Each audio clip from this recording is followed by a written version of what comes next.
E aí? Q Capital. Ok. Vamos botar aqui.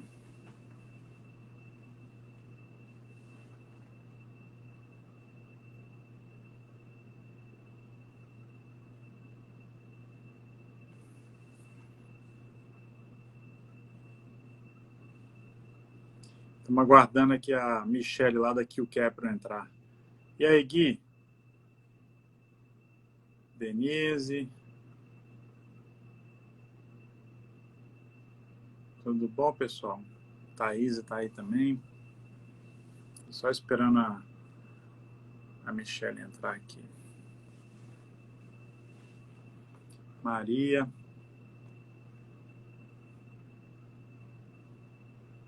Ô, Ariel. E aí? Grande Cleison.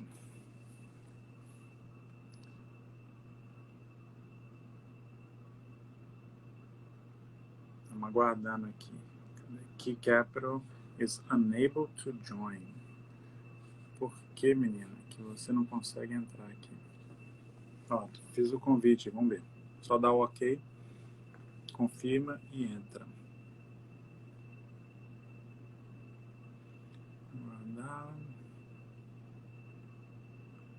Wanda.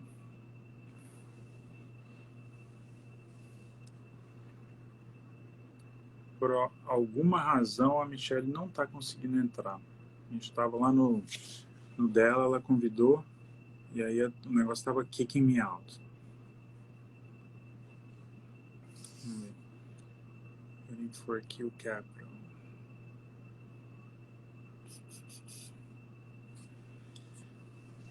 Agora Aham. acho que vai. E aí? Negócio tenso isso, meu Deus do céu. Tá vendo como é que é? Quem tá achando que é fácil, né? A turma só vê as É, lives lindas saindo no Instagram, mas não sabe o que é o que são esses obstáculos técnicos aí que de vez em quando a gente tem que passar, né? como diz o Faustão, né? Quem sabe faz ao vivo, né? Isso aí, menino. Mas e aí, acho que agora tá tudo certo. A conexão aqui tá estável. E aí? É isso, né? Fale, Então, Michele. aqui, né, Diga. voltando a te apresentar, Ah, né, novamente, né, você está me convidando, mas apresentando, né? tudo certo. Então, Alexandre aí é referência aí no mercado, né, imobiliário, a parte de direito imobiliário, tributário, empresarial, imigratório. Tem um grande carinho como pessoa, como amigo também. Me abriu as portas logo quando eu comecei a voltar a trabalhar aqui nos Estados Unidos, né? Foi Isso é mesmo. muito importante, né? Foi mesmo. E a Q Capital, né, para quem não sabe, né, é uma empresa aí tem já 20 anos, né? Eu não tenho 20 anos no mercado, não, sou mais novinha, né? Mas pioneira no mercado de estrangeiros, né? Nós estamos expandindo a nossa operação, expandimos para Texas, para Nova York, também o tipo de negócios agora, e eu trabalho com isso tem 10 anos, né? Não nos 20, mas uns 12 anos, né? E eu queria te agradecer, Alexandre, pela sua participação aqui. Muita gente, né, tá com dúvida, né, ainda, né, Uhum. nesse Covid aí que tá durando 2020 todo, né? Tô doido que acabe esse ano logo, que tenha vacina, né? Para a gente viver o nosso novo mundo. Sim. Eu queria também trocar assim, uma ideia contigo, como é que tá indo aí nessa tua parte aí na tua title company, né? O que que as pessoas têm, os teus clientes têm tido dúvida, né? O que que eles mais demandam para a gente trocar essa ideia aí. Então, obrigado, Michele. O pessoal que está aí, a Michele é uma grande parceira, amiga e trabalha na Q Capital junto com o pessoal, o Gaston e o Maurício, que são também bons parceiros e amigos. Aí eles são o que a gente chama de lenders e mortgage brokers, né? Quer dizer, eles viabilizam um processo de financiamento e refinanciamento para quem está comprando ou quem quer fazer uma operação de reempréstimo de um imóvel residencial ou comercial aqui nos Estados Unidos. Basicamente, a figura do lender, né, do broker de hipoteca ou o lender direto, né, que é quem vai emprestar o recurso para a operação, aqui nos Estados Unidos é fundamental, que a maioria das aquisições são feitas com alavancagem. Compensa muito, né? Os juros são sempre atrativos e mais baixos do que, no nosso caso aqui, para o mercado brasileiro, os juros são bem mais baixos.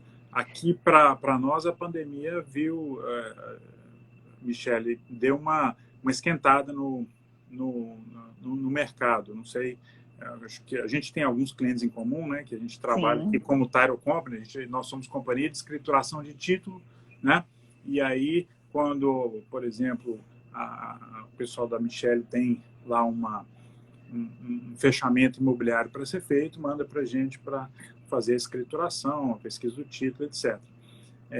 Para nós aqui aumentou bastante, porque não só tem aqueles investidores que já compraram com o dólar mais baixo, né, sei lá, 1,5, 1,6, 2, 2,5, e agora com a cotação favorável está vendendo o imóvel para trazer esse recurso de volta para o Brasil, mas a gente viu muito a figura do refinanciador, né? O investidor, ele tem um imóvel aqui, esse imóvel ele tem ali o que a gente chama de equity, né, que é uma gordura entre o valor que ele tem financiado e o valor o valor avaliado do imóvel. Então ele tem essa diferença aí que ele pode pedir um refinanciamento com o mesmo banco ou com um banco diferente, que quita o financiamento anterior por um valor maior. Então ele aumenta a dívida dele, porém ele diminui os juros, então às vezes a parcela dele continua sendo a mesma, e ele tem então o que a gente chama de cash out, que tira um valor, ele sai do closing literalmente com um cheque, e este valor em dólar que ele agora gerou com o próprio imóvel dele fica depositado e pode pagar a manutenção disso sem que ele precise ficar fechando o câmbio do Brasil para cá. Exatamente. Esse aí é a operação, é o motivo número 1 que a gente tem recebido aqui também, né, da diferença ali do saldo devedor, né, pro valor do que se pode financiar, né, o que tem a gente pedido mais, e também para novos investimentos, né? A gente sabe que também tem um pessoal aí que está com a mais urgência, né, de vender o imóvel, com a cabeça aí do transformação do dólar para moeda local. Então, comprando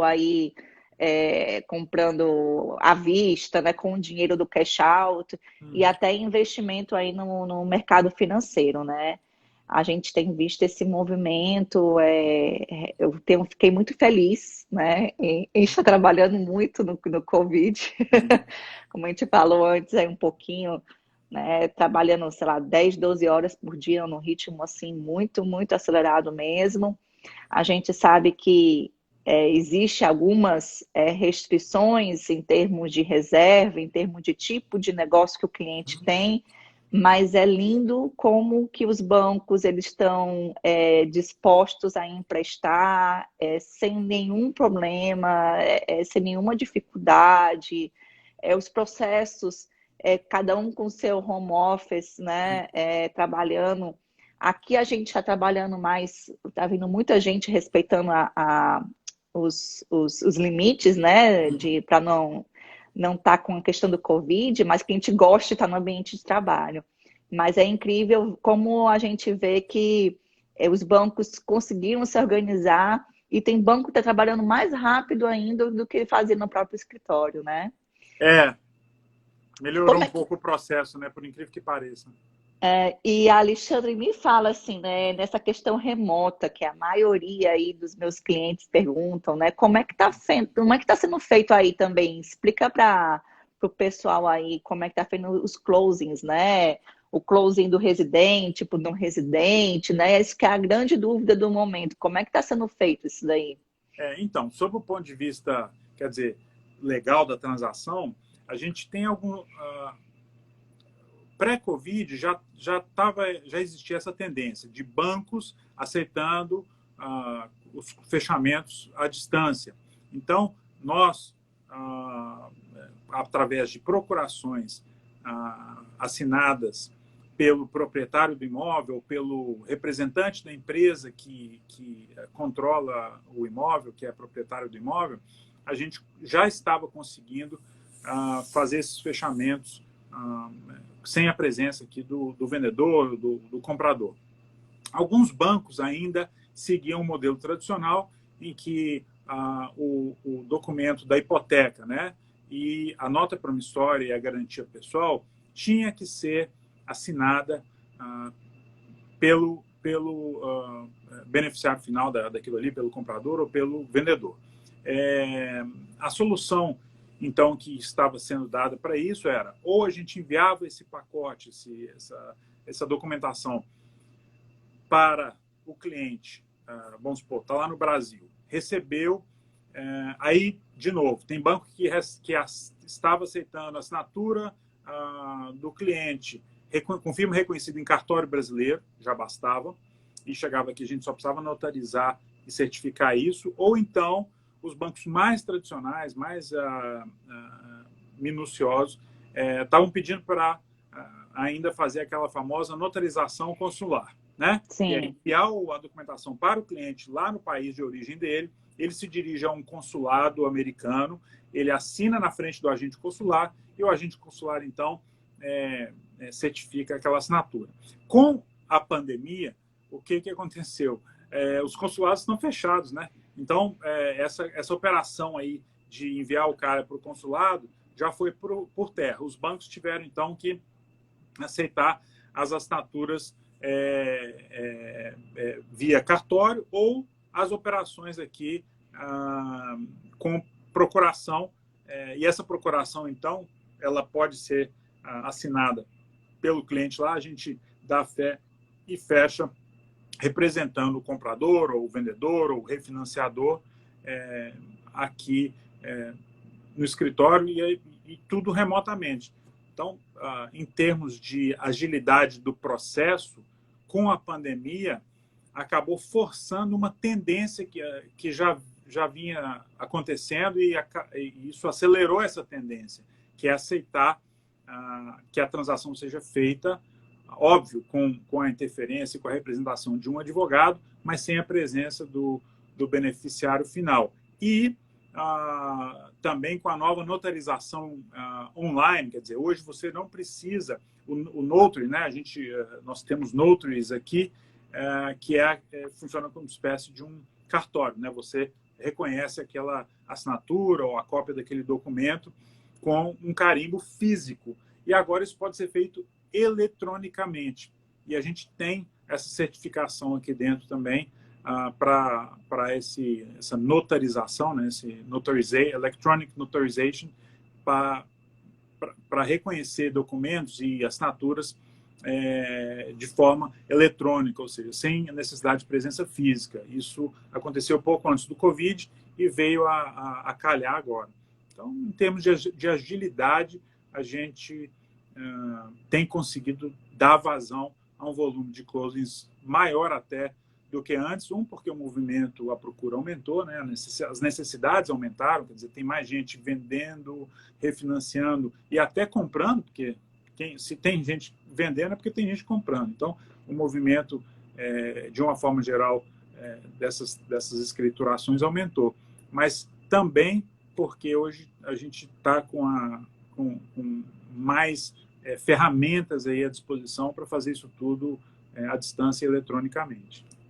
É incrível, eu assim, né, eu fiquei, qual vai ser o movimento, né, de compra agora? Quando eu vi que tem até estrangeiro comprando virtualmente, né, mandando vídeo, eu disse, o cliente, como é que o cliente já tinha decidido antes, tudo virtual, né, então é interessante, né, esse movimento, com a taxa de juros historicamente baixa, né, tem clientes assim, né, que pro cliente híbrido, né, que é o brasileiro que já está aqui, Eu fechei um dia desse uma aquisição de uma casa a 1,75. Eu Uau. achei assim, foi incrível quanto que está baixo, né? Para o mercado internacional, uma taxa de 3,75, né? Uma taxa bem Uhum. baixa. E a gente vê, né, brasileiros, né, com essa questão de fazendo investimentos na parte comercial, tá voltando também a questão do fix and flip, né, financiando aí até 80% do valor total. A questão para os estados, né, que são regulamentados, né, plantação de maconha, agora que é a nova Uhum. moda, né, que tá todo mundo tomando isso de forma, como é que se fala? Uso medicinal, né? Isso. A questão também de muitos empreendimentos que não estão mais para venda, mas também como short term, né? Está sendo muito atraente isso. Então é interessante ver essa movimentação no mercado com a taxa de juros atraente, o processo todo flexibilizado, né? Você tem em construções de multifamily com taxa aí de 4%, Alexandre, num mercado como esse, né? Então, financiando até 80%, para mim é lindo, surpreendente ver um movimento desse, né? A única questão que a gente vê que o banco ele fica um pouquinho mais restritivo é se o business original da pessoa está sendo afetado com o COVID, né? Que Claro. é aquele pessoal de restaurante, de hotéis. Mas, assim, tirando isso, é incrível como que os bancos estão com apetite para o mercado. E, Alexandre, outra coisa também que me perguntam, voltando isso, a parte aí do closing, qual é a diferença entre usar o procurador, você como advogado, isso, tem alguma questão que facilita ou não dentro do processo do closing? Como é que é feito isso? É o que a gente sempre prega, né? Você está comprando ou vendendo ou refinanciando uma propriedade, um bem, em um país, isso estou falando para os não residentes, né? Os estrangeiros que estão fazendo negócio aqui, os brasileiros, por exemplo, que têm imóveis aqui, ou que querem adquirir imóveis, ou que querem refinanciar os seus imóveis. Você está fazendo uma operação de compra, venda, refinanciamento, que envolve contratos, documentação, responsabilidades, direitos e deveres que estão sendo contraídos em uma jurisdição estranha à sua, né? Não vale a pena se aventurar nesse terreno aí sem a ajuda de um profissional do direito. Então, por exemplo, no nosso caso aqui, nós somos um escritório de advocacia em que a gente também funciona como title company, né, a parte de escrituração imobiliária.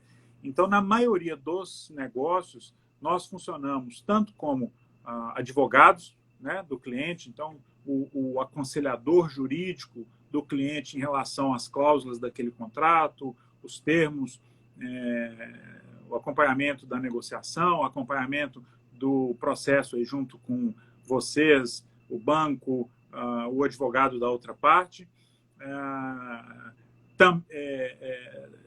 assim como funcionamos como os escrituradores, né, que a gente chama de title company, né, agentes calção e agentes de fechamento.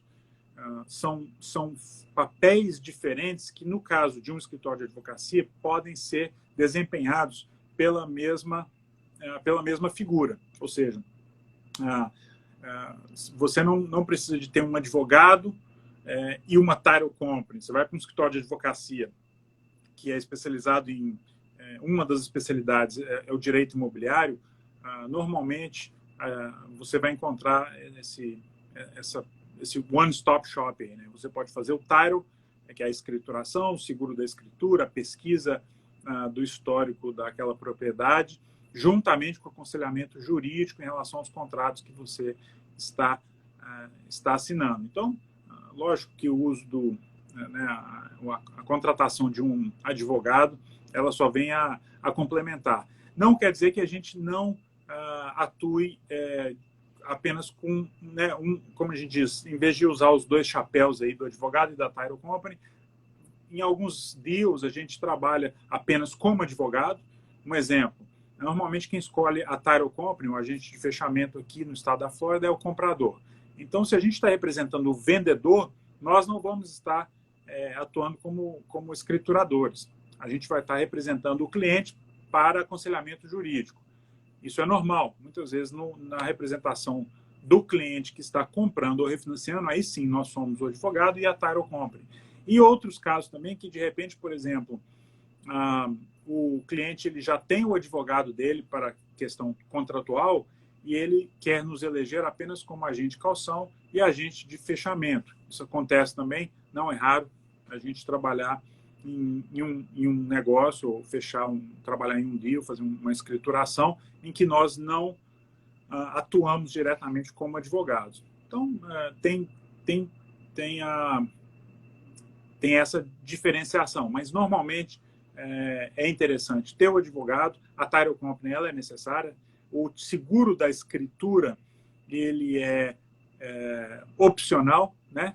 Apesar de ser algo que todos os bancos exigem que o comprador faça, né? O famoso Title Insurance, que é um seguro que se paga uma vez só no ato da compra e ele cobre vícios redibitórios do vendedor, ou seja, se amanhã aparece um herdeiro perdido do vendedor e fala, você não podia ter vendido aquilo porque aquilo era uma herança que eu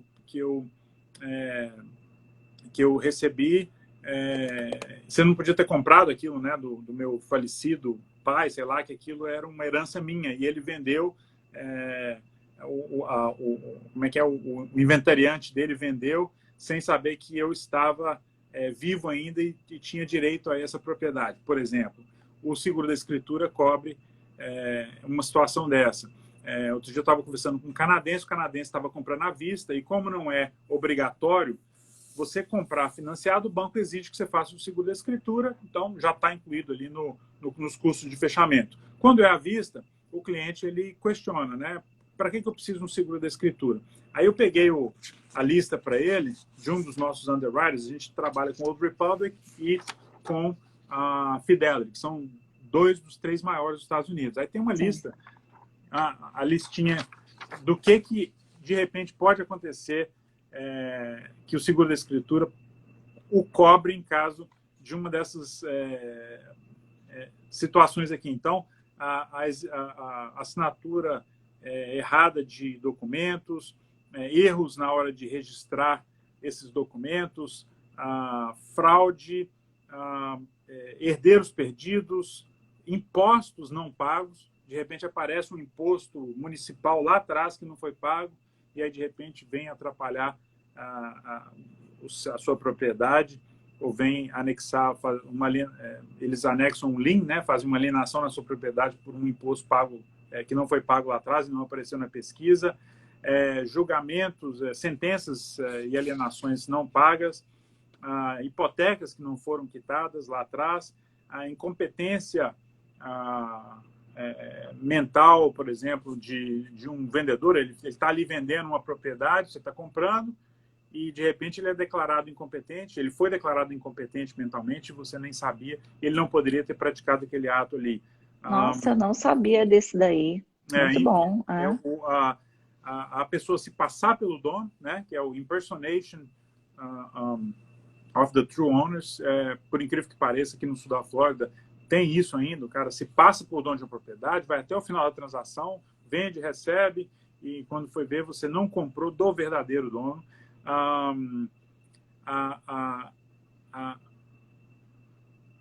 Amanhã, se você vai vender isso para um terceiro, ou seja, você pega a sua propriedade e vai vender para um próximo comprador. E esse próximo comprador, ele não aceita comprar de você porque ele acha que a escritura, a linha, né, da sucessão, das transferências dessa escritura ao longo aí dos 50 anos, por exemplo, teve algum defeito material e você não consegue vender essa propriedade. O seguro da escritura também te cobre isso em casos específicos. Então, é um que a gente chama promulgated rate, né? É uma taxa estadual fixada para todos os underwriters, todas as seguradoras. Um seguro, por exemplo, para essa propriedade do canadense, era uma propriedade de 6 milhões e meio, e o seguro da escritura ia dar algo em torno de 18 mil dólares, quer dizer, 0,3% do valor da propriedade. Mas que sempre é um valor que está lá, né? Que assusta. O que é isso aqui, né? Então, sempre exato. Parece que é muito, mas depois que a gente listou tudo que poderia cobrir, é óbvio que numa propriedade desse tamanho, o comprador acaba concordando e entendendo a necessidade. Quando é financiado, aí não tem o que falar, o banco exige, eu só te presto dinheiro se você fizer o seguro da escritura, que é para garantir, né, o bem aí que está assegurando, que está garantindo esse empréstimo. Aí quando tem o refinanciamento, né, tem que fazer a nova averbação, né, que é um custo um pouquinho menor, né? Você tem um reissue credit, ou seja, quando você está fazendo esse refinanciamento, você ganha um crédito por já ter pagado uma pólice de seguro anterior, que barateia a operação também. Uhum. Mas e que tipo mais assim, Alexandre, por que é tão importante, né? Brasileiro, nos Estados Unidos está tudo ali, é muito claro, né? Por que é tão importante contratar também um advogado para que faça um due diligence aí realmente na compra desse imóvel, né? Além da questão do title insurance. Como a gente falou, você tem a pesquisa do título, a inspeção da documentação e principalmente se o comprador for, ou o vendedor, ou seja, se uma das partes envolvidas for um não residente, um estrangeiro, brasileiro que não reside aqui nos Estados Unidos, que não tem green card, que não é cidadão, existe tratamento tributário desvantajoso neste caso. Então, a exemplo de uma comparação aí que a gente sempre faz entre um americano comprando um imóvel de 500 mil dólares e um brasileiro comprando um imóvel de 500 mil dólares, o americano normalmente vai comprar isso em nome da pessoa física, ok? Sim. E o brasileiro, o estrangeiro não residente aqui nos Estados Unidos, é importante conversar com um advogado, que o advogado vai explicar para ele que não deve comprar isso em nome, ele não deve comprar esse imóvel em nome da pessoa física. As diferenças são grandes, né? No caso, por exemplo, se ele em vida vender este imóvel, mesmo que ele não tenha lucro imobiliário, o brasileiro, o estrangeiro não residente aqui, ele vai ter que deixar um recolhimento, uma retenção de 15% do valor do imóvel, que se chama FERP, é o recolhimento federal obrigatório, que é descontado ali na hora do closing, quando ele revende esse imóvel. Se ele tiver feito essa compra anteriormente em nome de uma pessoa jurídica local, uma pessoa jurídica, um LLC, uma Corp aqui nos Estados Unidos, normalmente no estado onde está localizado o imóvel, ele está isento dessa retenção de 15%. Né? Isso foi uma maneira que o governo federal encontrou de garantir o pagamento de impostos daquelas pessoas que não moram nos Estados Unidos, vêm para cá, compram imóveis, vendem um imóvel com lucro e aí recolhiam, né, levantava acampamento, pegava o dinheiro e ia embora sem recolher o imposto relativo ao ganho imobiliário. Então, o governo falou assim, chega. Na década de 90, eles instituíram essa retenção. Falou, não quero saber se você ganhou dinheiro, não ganhou, retém 15% do valor total do imóvel, e aí depois você faz uma declaração, envia um protocolo de declaração de imposto de renda relativo a essa transação, mesmo você não morando nos Estados Unidos, prova que não teve ganho, ou se teve ganho, quanto que a gente precisa descontar dessa retenção, e a gente te devolve a diferença. Então, existe um reembolso, mas isso é um processo que pode demorar 1 ano, você tem que fazer uma declaração de imposto de renda. Para evitar isso, a pessoa jurídica é recomendável. E para fazer a pessoa jurídica, ou seja, para formar, registrar, constituir essa pessoa jurídica de forma correta, tem que ser via um advogado, porque não adianta também e de repente só no contador ele monta a empresa para você e aquela empresa ela atende especificamente a isenção do FIRPTA, mas se ela não for o modelo específico que você precisa para a sua situação familiar, você pode ter um prejuízo aí lá na frente. Da mesma forma que, em caso de morte deste investidor que veio para cá e comprou em nome da pessoa física, o imposto causa-morte, o imposto de transmissão, pode chegar a 40%. Então, você precisa também do advogado para te falar, olha, não basta apenas ter uma LLC, uma corp, você precisa ter uma offshore, uma holding company que esteja fora dos Estados Unidos, controlando essa empresa aqui dos Estados Unidos. Normalmente é uma camada dupla. Você tem a offshore e você tem a empresa americana, a LLC ou a corp. Porque em caso de morte, essa transmissão de cotas ela acontece fora dos Estados Unidos. Vai ter que ser feito um inventário na jurisdição do investidor, seja no Brasil, onde é que ele mora. Mas ele vai pagar lá o imposto causa-mortes do Brasil de 4% e não de 40% aqui nos Estados Unidos, porque as cotas da LLC nunca vão mudar de mão, elas sempre vão estar sendo controladas 100% pela offshore. E as cotas do offshore é que vão ser passíveis aí dessa tributação de causa-mortes. São aconselhamentos que o advogado vai poder fazer, vai poder formar essa estrutura para você e obviamente que os resultados disso, né, os benefícios disso só vão ser sentidos lá na frente. Ou seja, linkando a parte tributária, né, entendendo a situação do cliente lá no Brasil também, né? Então algo bem complexo, realmente. Você não é só vê o benefício lá na frente. Porque se chegar para um Sim. cliente hoje e falar, não compre em nome da sua pessoa física, você precisa montar uma empresa, LLC, precisa montar uma offshore.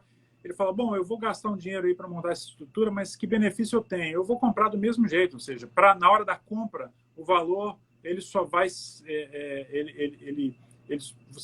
você vai ter um investimento maior para montar essa estrutura, não é muito oneroso, mas você tem que investir aí mais 5, 6 mil dólares para montar uma estruturazinha dessa, ao passo que ele pode falar, deixa eu comprar no nome da minha pessoa física, não vai fazer diferença nenhuma. Só que lá na frente, quando ele for vender esse imóvel e tiver que sofrer uma retenção de 15% sobre o valor total, isso provavelmente vai ser maior do que esse investimento que ele teria feito para montar essa estrutura, ou, num caso pior, né, se ele vem a falecer aí antes de vender o imóvel, e aí os herdeiros dele têm que vir e deixar 40%, pode chegar a 40% de imposto para transferir essa titularidade do imóvel aí do seu pai ou da sua mãe que compraram em nome da pessoa física e foram mal instruídos, ou que compraram só em nome de uma pessoa jurídica, primeira camada, e não fizeram essa holding offshore. E a Alexandre me perguntam também, eu posso comprar vários imóveis dentro da mesma empresa ou tem que ser estruturas diferentes? A gente não aconselha comprar dentro da mesma empresa, tá? Motivos também são óbvios. Se você tem 2 imóveis abaixo da mesma empresa, da mesma corp, da mesma LLC, e, por exemplo, você tem lá uma discussão com o condomínio quer gerar um assessment, né? O assessment quer dizer, é o que eles, para quem nunca escutou essa palavra, é uma conta que é rateada entre os proprietários para alguma melhoria ou benfeitoria ou algum reparo que o edifício como um todo precisa. Então, isso é rateado. Aí você recebe uma conta lá de um assessment. Aí você vai brigar, não concorda, etc. Se você, com essa unidade, está em qualquer tipo de discussão e litígio, isso vai envolver a empresa. E a empresa sendo proprietária de outro imóvel, isso pode contaminar o outro imóvel. Aí você fala, bom, mas advogado é tudo mensageiro do caos, né? Sempre está preconizando aí o que pode dar errado. Ok, então, que tudo corra super bem, não tenha nenhum tipo de litígio, discussão, e os imóveis estão lá abaixo da mesma empresa e você resolve vender um imóvel apenas. Esse recurso, os proceeds, né, quer dizer, o resultado da venda desse imóvel vem para a conta da empresa. Para tirar esses valores da conta da empresa e mandar para a offshore que controla ou para a pessoa física do investidor que está lá no Brasil, A gente, existe uma retenção de 30%, chama Branch Tax Withholding, né? Que, da mesma forma que o FIRPT, eles criaram essa retenção de 15% para garantir o pagamento de imposto em caso de ganho imobiliário, no caso de uma venda de um imóvel controlado aí por um estrangeiro. Mesma coisa, eles fizeram, bom, se vai ter distribuição de dividendo, a gente quer garantir que esse estrangeiro, que é dono dessa empresa, ele pague o imposto. Então, vamos reter 30%, ok? Nessa retenção de 30%, você depois pode fazer o imposto de renda, provar, paga o seu imposto, prova que a sua alíquota é, sei lá, 24%, e vai ter a restituição da diferença. Mas a forma legal de se evitar essa retenção, você não fica, não te exime da responsabilidade de pagar o imposto de renda. Mas pelo menos você não tem uma retenção na fonte se você dissolver a empresa. Então a gente faz o que se chama liquidated distribution. Você faz uma distribuição de liquidação. Você extingue a empresa, dissolve ela, e aí o dinheiro pode ser enviado, faz o último, né? Normalmente é um Accelerated Tax Return, a gente faz uma declaração antecipada aí antes do exercício e dissolve a empresa. Se você tem outro imóvel abaixo dessa empresa, você não consegue dissolvê-la, entendeu?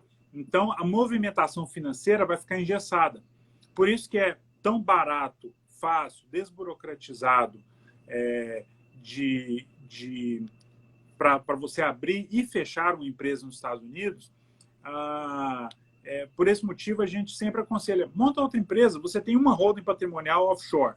Abaixo dela, você pode ter várias corps, LLCs, e cada uma delas é dona de um imóvel. Até mesmo porque, às vezes, um imóvel é o seu imóvel de uso para férias. O outro imóvel é um gerador de renda. O outro imóvel, você vai fazer um fix and flip, igual você falou. O cara vai comprar para consertar e revender.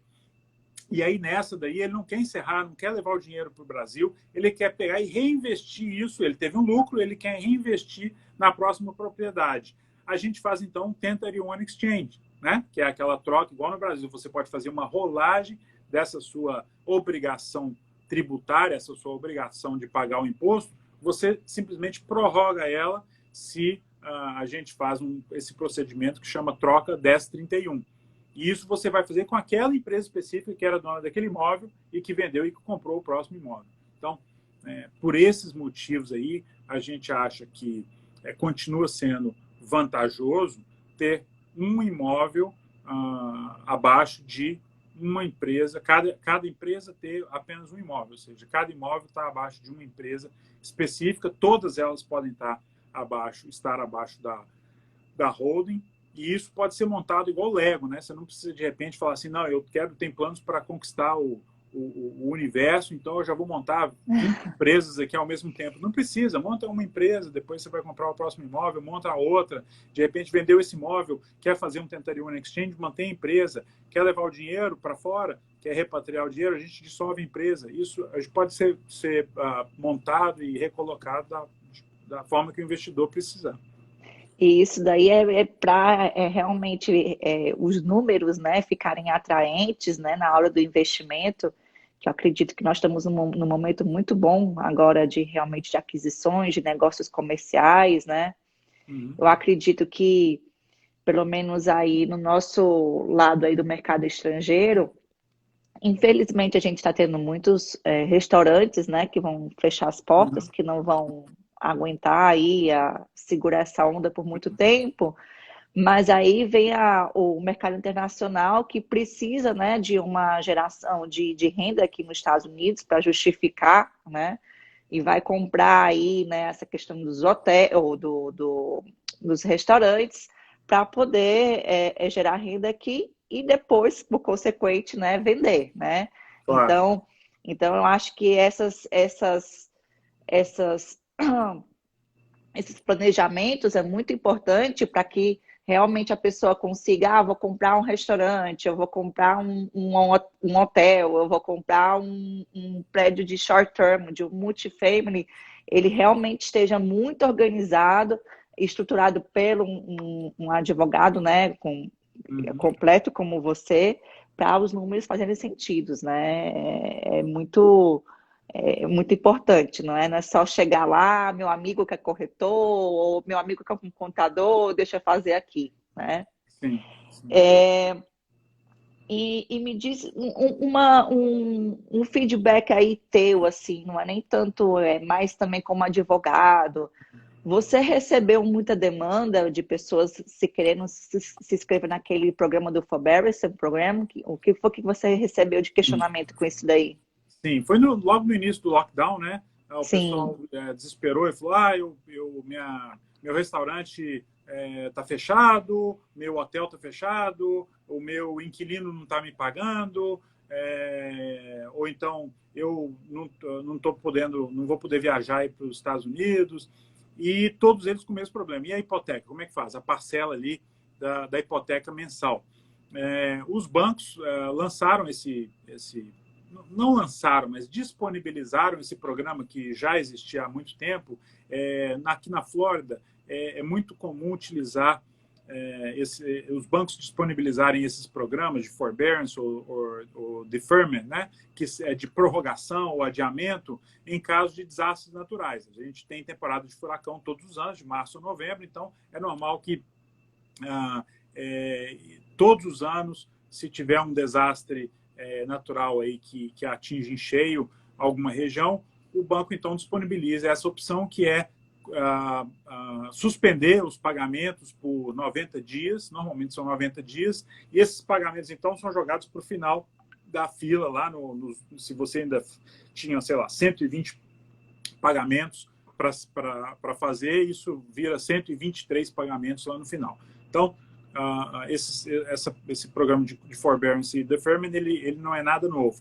Só que o pessoal que foi pego agora pelo Covid, muitos deles não conheciam disso, ou não sabiam que poderia ser usado também em caso de pandemia. Nós ligamos para os bancos e todos os bancos confirmaram que estavam com as portas abertas para esses programas.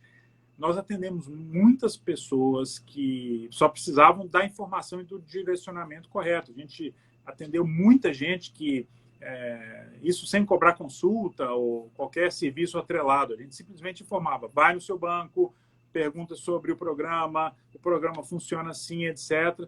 E, obviamente, muita gente depois voltou agradecendo, porque são 90 dias sem pagar parcela.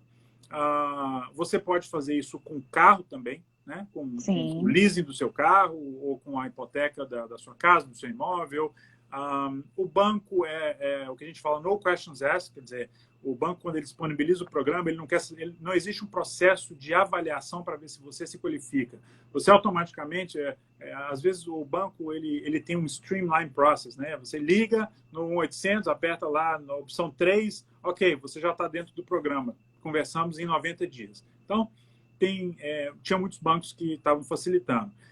Eu conversei com executivos de alguns bancos, um deles me falou que o nível de clientes que estavam já com o programa, já estavam em programa de congelamento de parcela, né, de suspensão de parcela, chegou a 25%, ou seja, da carteira. Nossa, E não existe ajuda do governo federal. Isso, então, é o banco que tem que segurar essa peteca aí por 90 dias sem receber o pagamento dos juros ou o pagamento do principal, porque senão também ele perde o cliente, ele tem que entrar com processo de foreclosure, vira aquele pesadelo que foi 2008, os bancos tendo que entrar num negócio que realmente não é o deles, que é virar proprietário de imóvel de cliente que não pagou a conta. Eles preferem trabalhar com o cliente para até as coisas se acomodarem. por isso nós estamos com o mercado talvez aí tão aquecido, né? Eu não vejo assim, tirando um caso ali ou outro, eu não vejo é, grandes oportunidades de negócio, não. Pelo contrário, eu perdi um closing para amanhã de uma clínica médica que não conseguiam esperar mais uma semana para o closing, mais uma. Então, venderam uma clínicazinha pequenininha, coisa de 2 milhões, e receber uma contra-offer por 300 mil a mais, né? Então, eu acho lindo esses números aí no mercado aí, que como está aquecido e como os bancos estão emprestando, né? eu acho que uma grande justificativa seja dessa segurança, né, que o investidor pode ter com uma questão de desastre. Eu não sabia dessa informação, Alexandre, que esse programa já existia, Uhum, também questão do furacão. uhum. Então, é sempre quando houver desastres, existe esse programa disponível para as pessoas. Então, Quando existe, quer dizer, se o furacão, normalmente quando o Estado declara estado, quando, né, o governador do Estado declara estado de emergência, se um furacão realmente bate aqui, e aí existe a interrupção das atividades comerciais, os bancos colocam isso à disposição, né? é, E ao outro, o que gerou isso daí, né? Muita gente ficou 90 dias sem pagar esta parcela e na iminência de voltar, ou seja, de acabar os 90 dias e voltar a pagar, muita gente então teve tempo para buscar o refinanciamento, né? Mesmo que se não se o objetivo não foi tirar um cash out, né? Tirar aí uma parte do equity em liquidez no refinanciamento, mas simplesmente abaixar a taxa de juros. Como os juros estão bem mais baixos agora, também em virtude de pandemia, né? O movimento de baixar juros para tentar incentivar a incentivar. economia, o momento ficou propício para falar, bom, já que eu estou sem pagar essa parcela há 90 dias, ou estou dentro desse prazo do forbearance, deixa eu aproveitar esse tempo para me movimentar, recadastrar num banco vizinho, ou até no próprio banco, tentar quitar isso contrair um novo empréstimo aí a juros mais baixos, e normalmente o custo, né, os closing costs, o custo de reescrituração disso, dessa nova hipoteca, normalmente são absorvidos ali no próprio refinanciamento, e a parcela desse cliente acaba abaixando com a dívida que permanece quase a mesma. Quer dizer, ele não precisa nem aumentar a dívida, nem o que a gente chama de LTV, né, Michele? Eu tive caso de cliente, Alexandre, que tinha assim uma taxa de juros, né, que ela vai Uhum, reajustando com o tempo, né? É, que estava em torno assim de uns 6, 7%, uhum, e com a mesma parcela que ele estava pagando por mês, ao invés de estar com um imóvel de 500, 600 mil, a pessoa estava comprando um imóvel de 800, 900 mil dólares. claro, claro. Entendeu? Então, todas essas matemáticas aí, com esse momento tão atraente aí de taxa de juros, né, de processos rápidos, nós temos aí também a questão de não muito questionamento, né? Ah, a pessoa está morando aqui. Eu tenho um cliente que tem 3 pay stubs aqui e conseguiu aprovar, entendeu? O crédito dele, a taxa de 2,5, né? Então é um momento realmente muito, né, eu convido as pessoas que estão assistindo, que vão ficar para ver isso, para que se tenha dúvidas de oportunidades de investimento, seja residencial, seja comercial, né? Apartamentos, casas, warehouses, restaurantes, short terms, tem muita coisa disponível, muita mesmo, e, e a questão também dos percentuais a financiar que tinham diminuído, né, estão todos voltando novamente Uhum. Agora está 80% LTV, né? a 70, um ou outro, 80, né? 80 é Uhum. mais a parte comercial, né? Uhum. E para um negócio que faça sentido. Então, aonde que um investidor internacional vai conseguir 80% com a taxa atraente a 4%, né? Está Uhum. muito atraente, né? Queria reforçar esse caso aí como E taxa opção. de juro variando em torno de. Taxa de juro para o mercado internacional a partir de 3,5. Uhum. Para o mercado local, a partir de 1,75. É muito, Maravilha. é muito barato, né? Dois 1,75% ao ano. ao ano, 30 anos fixo. E Dois, Advance Points? Advance Points não, Nada. sem ter que pagar nada. É realmente o custo mesmo para, que a gente sabe, né? Para um single family, não para um condomínio. né? Ou seja, 1,75% ao ano se o comprador for residente aqui nos Estados Unidos, né? Tiver full Isso. docs, né? Comprovação de... Nem mais aquele Não? caso burocrático antes, não, que tem 2 anos de Uhum. emprego, 2 anos, não, não. Foi o caso de recente, um emprego recente Uhum. e sem os tax returns. Foi Ok, sem a questão de ser assalariado. A gente conseguiu ok. dessa forma, Então, né? 1,75%, tem que ter um bom score, né, o seu credit score tem que estar razoável também, acima de Acima de 700. 700, acima de 700, né? Ok. Mas E, é e o estrangeiro, 3,5%. A três e partir de meio. 3,5%, ou seja, o dobro do que é para o residente, mas ainda é muito inferior ao juros brasileiro, por exemplo, né? Ah, 3,5% ao ano. E vale lembrar que hoje em dia nenhuma dessas hipotecas, ou a grande maioria delas, não tem o PPP, né? Que é o Prepayment Penalty. Ou seja, se você quiser quitar antes do prazo combinado ou refinanciar antes, quitar aquele e contrair um empréstimo novo, não vai existir a penalidade para você sair fora daquele banco antes do prazo combinado, correto? isso é um bom motivo contratar um bom mortgage broker e um bom advogado para que esse PPP realmente esteja bem claro e fora do cenário, né? Que a gente É, sabe que alguns casos se colocam, né?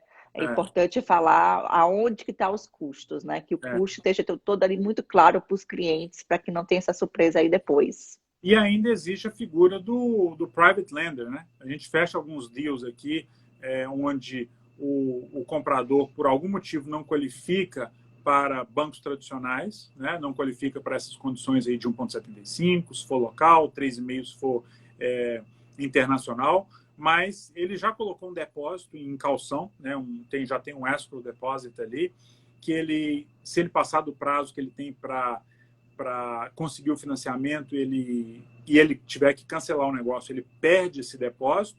Então, ele sempre tem a opção de correr para os private lenders, né, que são as instituições particulares, que não são bancos regulamentados, são instituições regulamentadas também para empréstimo, porém, com juros mais altos e a aprovação mais relaxada, ou seja, o processo de análise ele é menos criterioso, eles conseguem fechar mais rápido, eles salvam o negócio, né? Igual a gente fala, vamos salvar o negócio, fecha, de repente você paga aí aqueles juros mais altos, então aí você vai estar falando de 8, 9% ao Que ano, após é temporário, depois temporariamente, refinancia, depois você arruma a refinancia com juros mais casa. baixos. Exatamente. Sempre falo para o cliente que muito melhor, ou seja, pior do que de repente pagar um juros mais alto do que o de mercado, é você perder um bom negócio e principalmente se já tiver um depósito seu ali em risco, né? Vale a pena correr, pegar esses private lenders, eles vão cobrar mais caro, é parte do negócio deles, eles atuam justamente nessa camada de clientes aí que, por algum motivo, por falta de tempo, ou de documentação, ou reservas, suficientes reservas no banco, que a instituição pediu, ele tem que fechar com juros mais altos. Mas isso pode ser refinanciado, pagou ali 3 meses, 6 meses, isso pode ser refinanciado e aí ele abaixa os juros de novo. A beleza do mercado americano é isso, você consegue mover essas peças de acordo com a conveniência, mas sempre existe um plano B para você não perder o negócio. De repente é a casa dos seus sonhos, de repente é um mega deal, um mega negócio que você conseguiu comercial, que você vai colocar para alugar, ou de repente vai reformar e vai colocar à venda com lucro, e você não pode perder aquilo, vale a pena pagar uns juros fora aí desse convencional. Então, não ficar também muito só focado, se eu não tiver um juros de 1,75%, então quer dizer que o negócio não é bom. Não, às vezes você faz um negócio muito bom com juros de 12% ao ano. Você vai pagar 1% ao mês? Sim, parece muito para o mercado americano, é exorbitante. Por outro lado, você economizou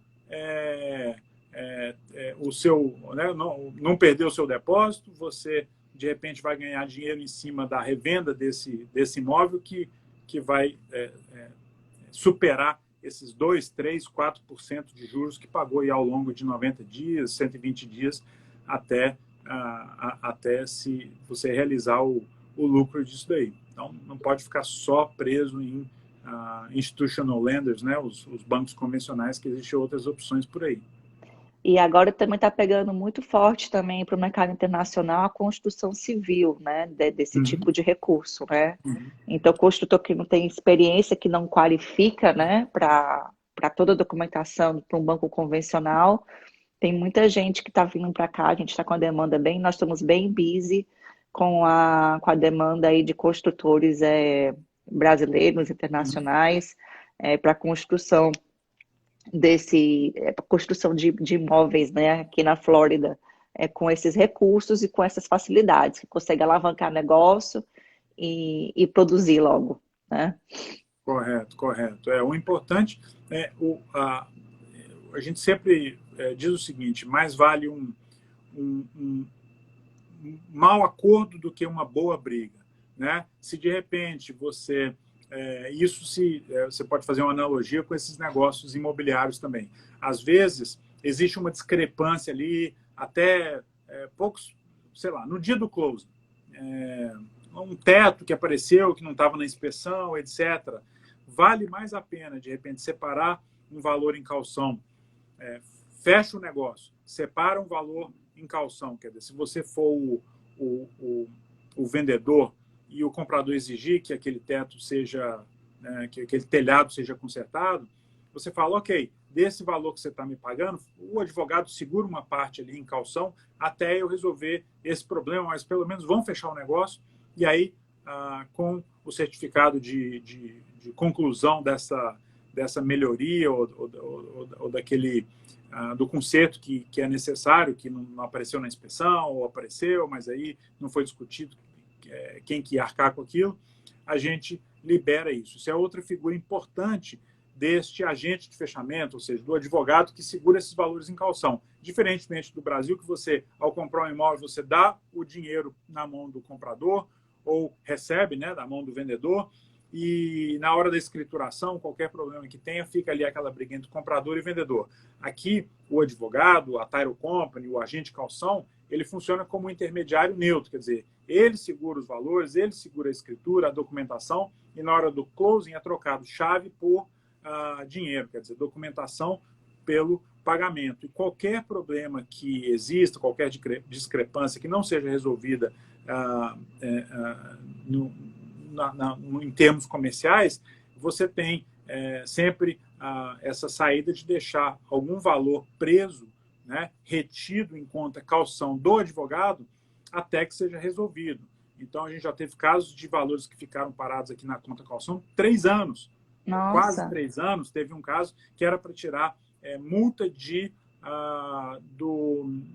da prefeitura, da inspeção do corpo de bombeiro na unidade, e o proprietário falou, não, mas isso já era para ter sido resolvido. Mas a cidade não tirou ainda. E ficou aquele negócio, falou, bom, vamos segurar esse valor em conta calção até a prefeitura liberar. Então, esse nada consta, né? Dar essa liberação aí dessa inspeção. Demorou quase 3 anos. E depois de 3 anos, chegou essa liberação, a gente, então, fez o release lá do restante daqueles recursos lá que estavam na conta calção, garantindo a conclusão ou certificado daquilo. Isso tudo fica em um termo, em contrato, tem um prazo, né? Não é um open-ended também, existe um prazo limitado. A gente, nesse caso, acho que tinha dado cara até 36 meses para ele resolver ou conseguir da prefeitura a liberação disso.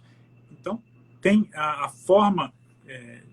formas de resolver existem, desde que você esteja bem assessorado, de todos os lados. Eu sempre falo, vai bater na porta do banco também para conseguir um financiamento. Se você for sozinho, pode dar sorte de pegar um banco bom, que trabalhe diligentemente, mas normalmente, se tiver uma empresa, um mortgage broker, né, uma figura aí de uma kill capital, quer dizer, que é o corretor de hipoteca, é o intermediador entre você e os bancos, facilita demais o processo, porque de repente você vai perder ali 40. Esses dias, nós tivemos um cliente aqui, uma casa de 5 milhões, 45 dias lidando com um banco específico, aí, um banco bem famoso, aí enfim, um banco nacional, 45 dias, já tinha saído do processo do prazo de financing contingency, ou seja, já estava fora do prazo que ele até tinha contratualmente para falar: eu não consegui o financiamento, me devolve o meu depósito de volta. Ele já tinha passado esse prazo, ele ia perder o depósito se não conseguisse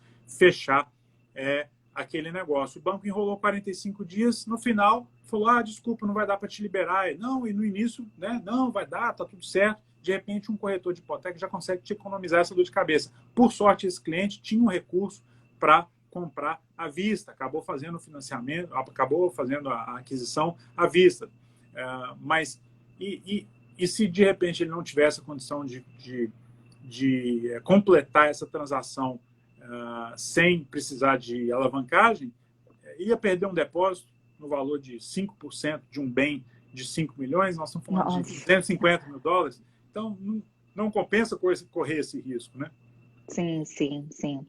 E cada cliente, cada perfil, cada imóvel tem o seu banco determinado, né? Então aqui a gente faz esse link, né? E a gente sempre, em contratos que têm prazos mais apertados, a gente sempre deixa o cliente aprovado aí em 2 bancos aí diferentes. Claro. Porque se acaso aquilo dali já der, a gente vê que o vendedor é um pouco rígido, a gente já tem um plano B aí engatado, e não ter nenhuma surpresa e tornar-se uma experiência agradável, não traumatizante, né? Com certeza. E eu acho que é isso, né? Nós somos 7-7, né? Aí, muito obrigada aí, Alexandre, pela parceria sempre, né? Como comecei, você me abriu as portas aí logo quando eu comecei aqui a voltar no mercado aqui de Miami, né? Aqui dos Estados Unidos. Foi. Muito obrigada aí pela consideração com a Q Capital, né? Com o Maurício, com o Gaston, com o Davi. E vamos fazer bastantes negócios aí, ainda mais aí durante Covid, pós-Covid, auxiliar aí nossos clientes, investidores e nossos amigos aqui, né, brasileiros a refinanciarem ou a comprarem ou fazendo novos negócios, né? Com certeza. Não, é o que eu sempre falo. Se a gente seguisse aí a cultura de alguns das comunidades que a gente vê aqui, né? A gente vê muito a comunidade judaica se ajuda, a comunidade cubana se ajuda, a comunidade brasileira é a mesma coisa. Existem cerca de 400 mil brasileiros aqui só no estado da Flórida, estimativa do consulado brasileiro, né? Que muitos desses números eles não aparecem no censo, mas eles aparecem nos números de renovação de passaporte. Então, mesmo a pessoa que está aqui em situação irregular, está ilegal, ela renova o passaporte, né, que é o único documento que ela ainda tem brasileiro, e esses números, então, passam pelo consulado, que são números expressivos, muito maiores do que os números oficiais. Quer dizer, se de repente a gente tem aqui sempre em mente de que nós somos brasileiros, somos todos imigrantes, nós todos estamos em um país que não é o nosso país de nascença, né? Estamos aqui por opção, e a gente puder ajudar os compatriotas, ajudar aqueles que estão aqui ou há muito tempo, ou acabaram de chegar, não importa.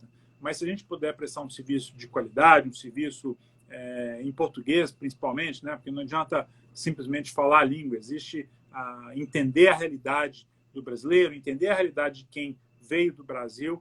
Esse que é o intuito. Se a gente puder ter parcerias, assim como essa que nós temos e outras boas parcerias aí que a gente tem, a tendência é sempre crescer e todo mundo ganha. Quer dizer, eu acho que é quase que inadmissível se você tem 2 prestadores de serviços, dois prestadores de serviço que têm a mesma qualidade, um é brasileiro e o outro é de outra nacionalidade, porque propositalmente preferir não fazer aquilo com um brasileiro, alguém que veio, que está aqui na mesma situação como imigrante, ou que veio do seu país, e dar aquele negócio, dar aquela oportunidade de negócio para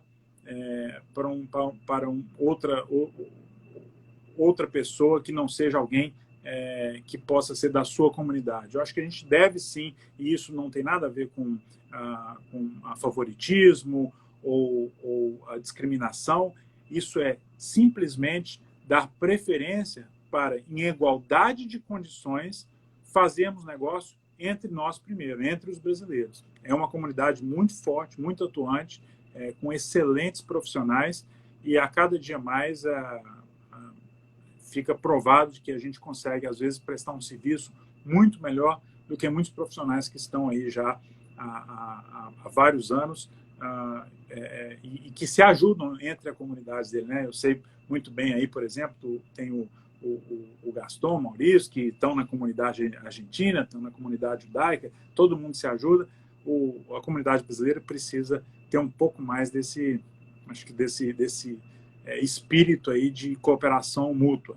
Está melhorando, está muito melhor do que quando eu cheguei aqui há 20 anos atrás. 20 anos atrás você tinha um corretor brasileiro de imóveis, que era um cara que trabalhava lá não sei aonde. Contador brasileiro, nenhum. O advogado brasileiro tinha um cara que falava português, mais ou menos, que nasceu no Brasil, mas cresceu aqui. Hoje você tem profissionais em todas as áreas, brasileiros, que falam português, que estão aqui devidamente licenciados, que vieram para cá, que estudaram, que, enfim, hoje competem em igualdade de condição ou em melhores condições do que outros profissionais que já estão aí há mais tempo, de vários lugares do mundo. Se a gente puder dar essa preferência, acho que é um benefício aí, é um ganha-ganha para todos nós. Com certeza, né? Nós somos, eu sempre falo, né, que nós brasileiros, quando prestamos serviços de qualidade, nós somos ainda muito melhores aí que muita gente. Com certeza. Obrigada, viu, Alexandre? Obrigada a todo mundo aí que está assistindo, e qualquer coisa nós estamos aqui, não é isso, Alexandre? A gente vai estar, de novo, com lockdown, sem lockdown, a gente vai estar trabalhando normalmente aqui, o que precisar da ajuda, acho que pelas mídias sociais, aí, pelo Instagram, tem informação de contato. Se quiser deixar algum número de contato específico seu aí, Michele, acho que agora... Eu posso deixar aqui, posso colocar aqui dessa versão, né? Eu com a tecnologia aprendendo. Quem conhece o Maurício e o Gastão sabe que eles estão aí na internet sempre, né? Mas tem aí nossa empresa, aqui o Capital, e aqui o meu e-mail também. Bom, estou vendo a Thaís aí também está colocando pelo Instagram da Piquet Law Firm, o WhatsApp para agendamento de consulta. Esse é o nosso central aí hoje, por esse número, e dali a gente distribui. Estamos aí para ajudar e fazer a coisa acontecer, não é isso? É isso aí. Então tá bom. Obrigada, gente. E boa noite para todo mundo.